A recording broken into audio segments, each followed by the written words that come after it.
बिस्मिल्लाहिर्रहमानिर्रहीम। अस्सलाम वालेकुम सामाइन, बाबेल में खुश आमदीद। सामाइन, आज के मसरूफियत के दौर में हर शख्स जिंदगी के मसाइल से परेशान, टेंशन और डिप्रेशन का शिकार है। ऐसे में ऐसा क्या किया जाए कि इंसान रिलैक्स और पुरसुकून हो जाए। सामाइन, खूबसूरती इंसान को मुतासर करती है। कुदरत ने अपने अंदर बेशुमार खूबसूरती रखी है। कुदरती मनाजर जहाँ एक तरफ अपने अंदर बेपनाह खूबसूरती लिए हुए है, वहाँ इंसान के जहन को पुरसुकून करने का एक जरिया भी है। सब्जा आंखों को ठंडक और तरोताजगी पहुँचाता है। दुनिया की परेशानियों और टेंशन से थका हारा इंसान जब किसी पुरफजा जगह पर बैठता है तो गोया कुछ देर के लिए अपनी तमाम तर तकालीफ और परेशानियां भूल जाता है और जहन पुरसुकून हो जाता है। नजर से दिमाग तक का ये सफर अपने अंदर बहुत ताकत रखता है। लेकिन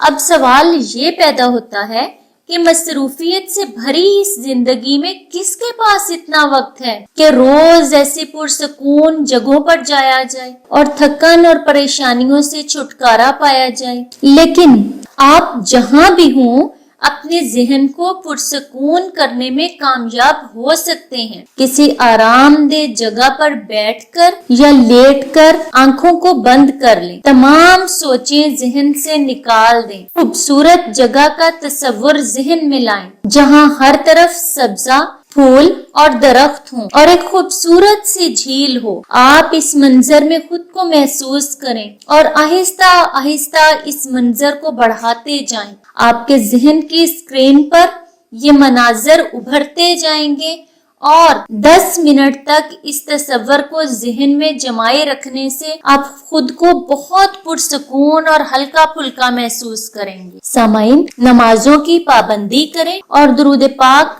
कसरत से पढ़ा करें। ऐसी ही मुफीद और मालूमाती वीडियोस के लिए बाबेलम को सब्सक्राइब करें और साथ दिए गए बेल आइकन को जरूर प्रेस कर लें ताकि बाबेलम पर अपलोड की जाने वाली हर नई वीडियो का नोटिफिकेशन आपको मिल सके। वीडियो लाइक करें, ज्यादा से ज्यादा शेयर करें और कमेंट्स में अपनी राय का इजहार जरूर करें। अगली वीडियो तक के लिए इजाजत चाहती हूँ। बहुत शुक्रिया। अल्लाह हाफिज।